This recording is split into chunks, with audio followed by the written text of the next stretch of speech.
dimasak pelan-pelan gitu sampai dia bener-bener airnya menyusut semua ya. Lihat. Nih kalian lihat ya, ini bener-bener lembut banget.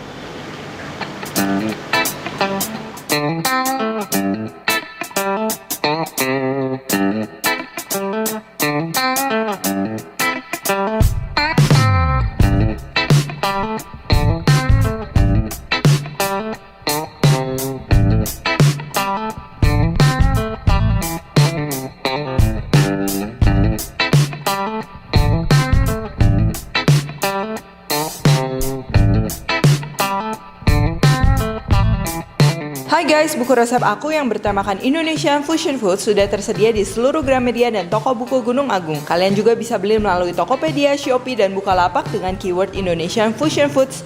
Yuk segera beli, jangan sampai kehabisan. Halo, welcome back to my channel, Devina Hermawan. Hari ini kita akan bikin yang very staple Indonesian food yang udah mendunia, apalagi kalau bukan rendang ya. Jadi kalau kita bicara mau masak rendang tuh banyak yang udah pikirnya itu bakal repot, lama, dan lain-lain. Padahal bisa banget kita bikin dan gak serepot itu ya. Selain itu, rendang juga bisa buat stok di kulkas. Misalnya pagi-pagi tinggal diangetin, dibikin nasi goreng, atau bahkan bisa juga buat kalian jualan gitu. Langsung aja ini bahan-bahannya. Oke, yang pertama ini kita ada daging sapi. Kalian bisa pakai daging merah lainnya juga, kalau nggak daging berserat lainnya ya. Atau bisa juga kalian pakai jamur ya, king oyster mushroom. Kalau nggak oyster mushroom, kalian tinggal goreng dan cara masak ini sama banget. Oke, untuk bumbu keringnya di sini aku udah pakai yang powder semua. Cuman kalau kalian ada yang fresh dan kalian giling mendadak, itu pun bakalan lebih wangi ya sebenarnya.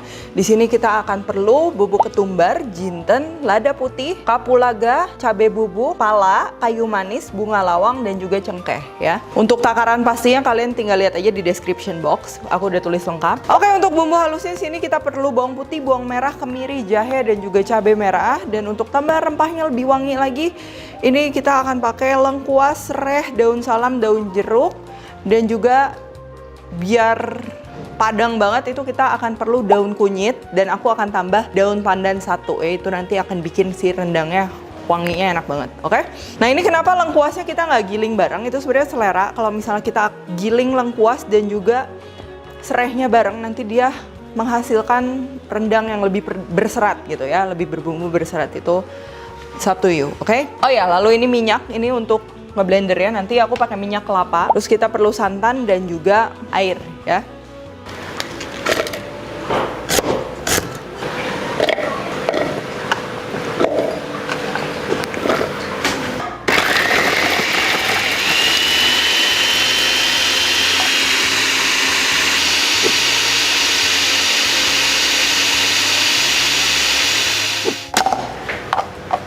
Ini kalau udah halus langsung masuk wajan. Kita nyalakan api.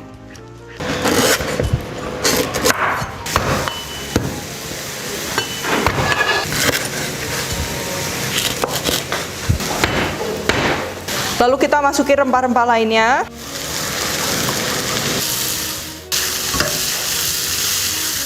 Dan sekarang kita akan potongin dagingnya. Di sini aku pakai daging sapi sengkel atau shank. Kalau kalian mau pakai potongan lain nggak masalah sih.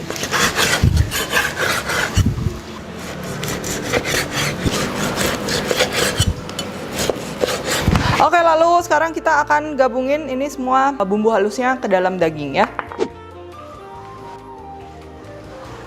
Oke, ini sekarang kita akan aduk. Ini aku kayak remet-remet dipijit-pijit gitu loh. Tujuannya apa? Sebenarnya kayak satisfying aja gitu dan wangi kan. Jadi kesannya dia lebih merata gitu. Padahal kalau dimasukin langsung juga sama aja sih.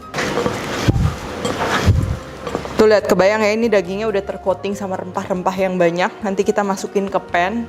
Dia agak kegoreng sedikit, baru nanti kita masukin cairan. Dia dimasak pelan-pelan gitu. Wangi banget.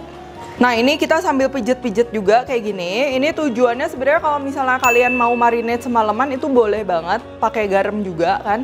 Itu supaya nanti si dagingnya tuh sampai tengah-tengahnya tuh dia ada asinnya berasa gitu kan. Karena memasak rendang tuh kita tahu itu perlu waktu yang lama ya, supaya semuanya bener-bener rempahnya masuk ke dalam dagingnya sampai tengah-tengah tuh enak. Nah, kalian sebenarnya bisa aja ngakalin dengan api yang lebih besar dan waktu lebih sebentar. Cuman kelemahannya biasanya tengahnya tuh dia lebih tawar gitu gitu. Jadi bumbunya udah enak, udah asin, tapi tengah dagingnya tawar. Oke, udah kemasak gini, ini nggak usah sampai kering ya. Kalau bikin rendang, aku suka dia cukup kayak gini aja. Terus kita masukin daging.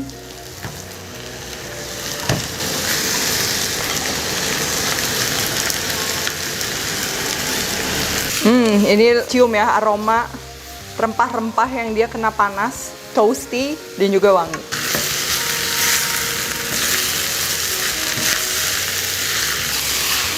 Oke, udah browning, udah wangi. Sekarang kita masukin santan dan juga air. Kita akan masak setelah dia mendidih. Kecilkan api dan sambil sesekali diaduk sampai bener-bener meresap semua. Oke, kita kasih garam, sedikit gula ya. Pasti ada yang protes juga kenapa rendang digulain. Tapi aku kasih dikit aja, enak. Tapi jangan kebanyakan, karena kalau kebanyakan nanti jadi lengket, nggak jadi rendang ya. Dikit aja, yang penting rasanya dia jadi balance. Dan ini aku kasih sedikit kaldu jamur.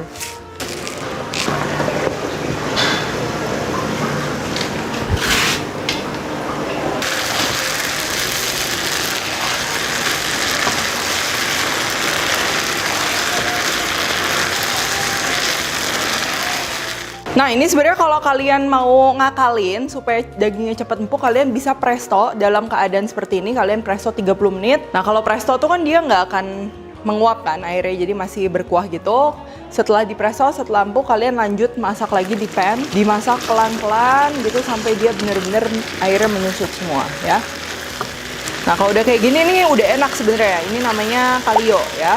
Tapi kita akan masak terus sampai jadi rendang. Perhatikan apinya juga jangan terlalu besar, biar rasanya bener-bener intens juga, nggak ada bau-bau gosong. Ini sebenarnya udah siap untuk dimakan dan ini enak banget karena ini tipe rendang yang lembut. Tapi kalau kalian mau rendang yang bisa awet, biasa kalau orang buat traveling, kalau nggak di vacuum pack buat jualan. Nah, ini udah ready kayak gini, kalian terus masak tapi harus pakai api kecil ya, supaya kandungan air atau moisture yang terkandung di dalam dagingnya itu juga dia ikut menguap sehingga dia awet makin lama ya. Karena kalau misalnya kalian mau makanan lebih awet tahan lama, tentunya kandungan airnya dia harus sedikit. Jadi bakteri dan juga mikroba lainnya dia nggak bisa berkembang dengan cepat gitu. Itu yang bikin dia awet. Lihat, nih kalian lihat ya, ini bener-bener lembut banget.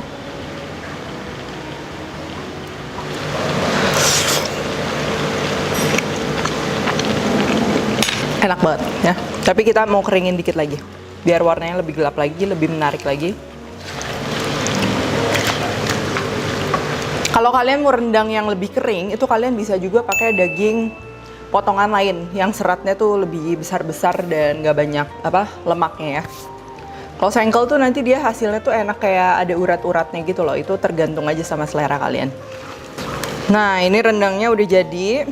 Dia emang bukan yang sampai kering ya. Kalau kalian mau kering tadi aku udah bilang, kalian masak lagi aja terus pakai api kecil, cuman itu akan lama juga. Tapi yang penting ini nih, semua bumbunya dia udah lengket ke dagingnya. Kalian bisa lihat tuh, lengkuasnya aja dia udah terpisah-pisah kayak gini. Jadi kalian udah nggak akan keliru lagi mana lengkuas mana daging ya.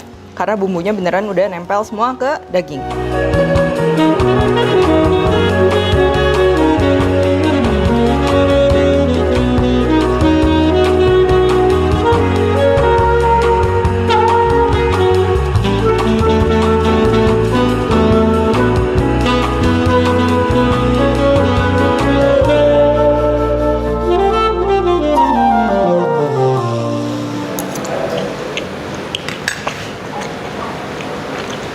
Gurih, berempah, dan juga tentunya wangi banget ya. Ini kebayang kalau makan sama nasi, enak banget. Dan yang aku suka tuh ini, dagingnya dia lembut kan, dan ciri khas sengkel gitu loh. Ada kayak sedikit urat-uratnya, jadi bikinnya lebih lembut, di mulut lebih enak lagi. Tapi balik lagi kalau kalian lebih suka yang daging khas biasa itu juga boleh. Dan perpaduan rempah-rempah kalau bikin rendang tuh dia sebenarnya harus pas ya, yang bikin rendang enak apa enggak. Jadi rempah-rempahnya tuh seimbang, nggak ada yang saling gimana ya, maksudnya kayak terlalu menonjol atau bikin rempahnya jadi kerasa nggak enak, terlalu nusuk gitu kan. Dan juga daun-daunnya tadi itu bikin wangi banget ya, ada daun pandan, daun kunyit, daun jeruk. Kalau gitu, thank you for watching, dan jangan lupa juga kalau kalian recook, tag ke @devinaherman @devispantry. Jangan lupa like, subscribe, share, komen, dan lain-lain. Thank you for watching and see you in the next video.